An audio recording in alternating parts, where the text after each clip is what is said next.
Depuis l'établissement de la physique moderne, l'âge de l'univers est largement accepté. Il aurait environ 13,8 milliards d'années. Cependant, un article récent paru dans la revue de la Royal Astronomical Society propose un nouveau modèle pour l'âge de l'univers, le fixant désormais à 26,7 milliards d'années. Presque le double. Ce résultat est considéré par certains comme une percée scientifique, un moment historique. D'autres y voient une affirmation controversée. Alors, comment interpréter cet article? Depuis la mise en service du télescope James Webb, les études sur l'univers primitif se sont multipliées comme des champignons après la pluie.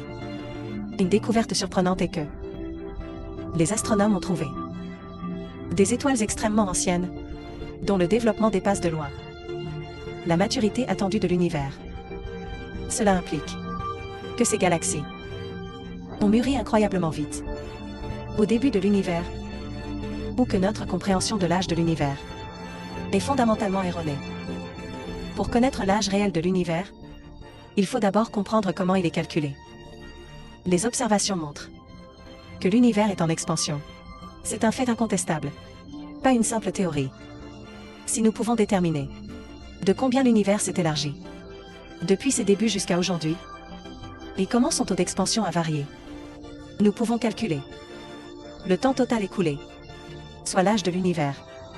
Le taux d'expansion de l'univers se reflète dans la vitesse à laquelle les corps célestes s'éloignent de nous, appelée vitesse de récession. Comment mesurer cette vitesse? Grâce au décalage vers le rouge de la lumière émise par ces corps. Le décalage vers le rouge et l'étirement des ondes lumineuses dues à l'expansion cosmique. Ce phénomène prouve que les corps célestes s'éloignent de nous. Pourquoi la longueur d'onde de la lumière s'allonge-t-elle? Pour l'expliquer, les scientifiques proposent la théorie des photons fatigués.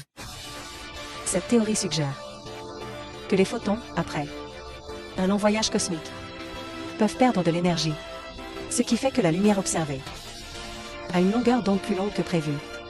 C'est le décalage vers le rouge. Si ce mécanisme est réel, notre compréhension de l'expansion cosmique pourrait être totalement erronée, ce qui affecte le calcul de l'âge de l'univers. Cette hypothèse ouvre une nouvelle voie pour la recherche cosmique. Si les photons se fatiguent vraiment, l'échelle et la chronologie de l'univers devraient être redéfinies. Ce n'est pas juste un jeu de chiffres. Cela touche l'origine de l'univers, sa structure et son destin final. Pour résoudre le problème des galaxies anciennes, les chercheurs n'ont pas directement révisé l'âge de l'univers. Au lieu de cela, ils ont émis l'hypothèse que les constantes physiques fondamentales ne sont pas fixes, comme la constante de Hubble, qui pourrait varier avec le temps. Des constantes comme la constante gravitationnelle pourraient aussi changer. Ils appellent ce modèle le modèle des constantes couplées variables. Son plus grand avantage est que, selon une constante de Hubble variable, l'univers s'étend à 26,7 milliards d'années. Cela résout le manque de temps dans l'univers primitif. Mais ce modèle a des failles. Les étoiles de l'univers primitif devraient être massives, pas aussi petites qu'observées. Pour y remédier, ils ont introduit l'hypothèse des photons fatigués. Ils estiment que des photons fatigués déforment les images, rendant les galaxies plus petites, plus larges et plus floues. Cela correspond à nos observations initiales. Ce modèle est appelé le modèle des photons fatigués. Bien que cette théorie présente des défauts, combinée au modèle des constantes variables, elle explique de nombreux phénomènes cosmiques. La cosmologie fait face à un dilemme. Lost Galaxies. Les trous noirs ou leur modèle d'évolution sont-ils erronés? Ou le modèle de l'évolution cosmique lui-même est-il faux?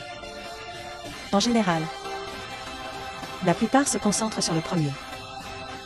Après tout, ajuster les modèles de galaxies ou de trous noirs est plus facile que réviser le modèle cosmique. C'est plus probable, peut-être, que les modèles actuels ne s'appliquent qu'à l'univers moyen et tardif.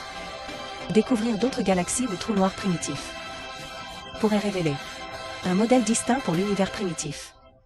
différent des actuels. Cette étude se distingue par son défi au modèle cosmique lui-même. Sun Premier Moride Est. Qu'elle ne se limite pas aux anciens cadres, mais penseur des sentiers battus. Sous un angle nouveau, elle offre des idées inédites pour les recherches futures.